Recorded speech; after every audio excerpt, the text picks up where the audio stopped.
तेनालीराम की कहानियां। प्रसाद की दक्षिणा। विजयनगर में पैरों से अपाहिज एक ब्राह्मण रहता था। उसकी रोजी रोटी का कोई ठिकाना न था। उसने कई बार महाराज कृष्णदेव राय के दरबार में सहायता की गुहार की, किंतु राजपुरोहित ने उसकी बात को कभी सिर नहीं चढ़ने दिया।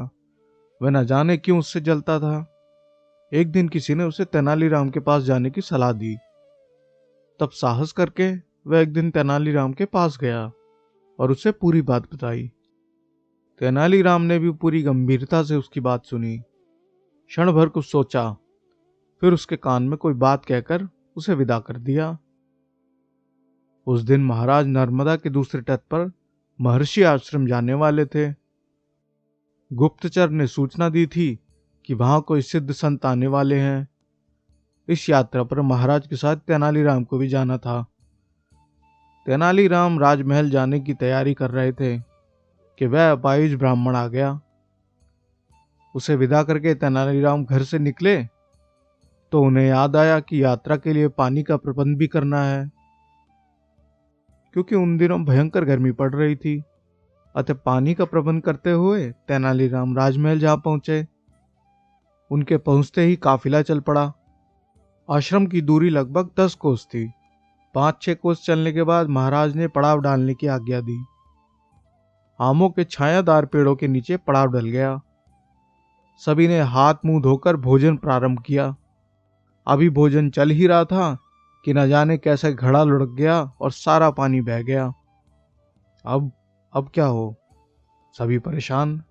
सभी के हाथ मुंह भोजन से सने थे। महाराज ने हुक्म दिया, फौरन पीने के पानी की व्यवस्था की जाए। सारे सैनिक दरबारी पानी की तलाश में इधर उधर फैल गए, मगर वहां दूर दूर तक पानी का कोई नामो निशान ही नहीं था।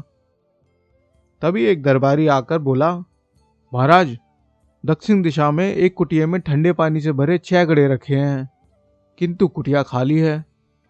तो क्या हुआ? प्यास से बेचैन मंत्री बोला, सम्राट के लिए पानी को कौन मना कर सकता है? अधिक होगा तो मूल्य चुका देंगे। मंत्री की बात से सभी सहमत हो गए। वे सभी कुटिया पर गए और हाथ मुंह धोकर जैसे ही पानी पीने लगे कि कुटिया का मालिक आ गया। पुरोहित ने उसे देखा तो चिढ़ गया। वह वही अपाहिज ब्राह्मण था जिसकी सहायता याचना पर राजपुरोहित रंगे लगाता था।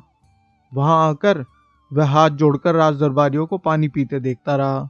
जब पानी पी चुके तो मंत्री ने उस गरीब ब्राह्मण से कहा, हमें प्यास लगी थी, आसपास कहीं पानी ना मिला तो तुम्हारा पानी पी लिया। इसका जो मूल्य चाहो ले लो। बोलो, क्या मूल्य लोगे?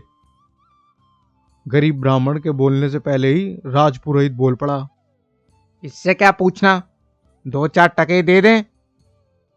गरीब ब्राह्मण हाथ जोड़कर बड़ी नम्रता से महाराज कृष्णदेव राय से बोला, नहीं महाराज, मैं पानी का मूल्य नहीं चाहता। हाँ, पानी को प्रसाद समझकर आप इस गरीब ब्राह्मण को कुछ दक्षिणा देना चाहें तो आशीर्वाद देकर स्वीकार कर लूंगा। महाराज ने मुस्कुराकर तेनालीराम की ओर देखा। तब तेनालीराम ने कहा, यह गरीब ब्राह्मण ठीक ही कहता है महाराज। इस संकट की घड़ी में पानी का मिलना भगवान का प्रसाद मिलने के समान ही है। अतः प्रसाद की दक्षिणा भी राजकुल के अनुरूप ही होनी चाहिए। महाराज ने तुरंत अपने गले से मणिमाला उतारकर उस गरीब ब्राह्मण को दे दी। पुरोहित मन ही मन तिलमिलाकर रह गया। मंद मुस्कान होठों में बिखेरे तेनालीराम राजपुरोहित को कुड़ते हुए देखकर आनंदित हो रहे थे। तो कैसी लगी तेनालीराम की कहानी? जरूर बताइएगा and subscribe to my channel. Thank you.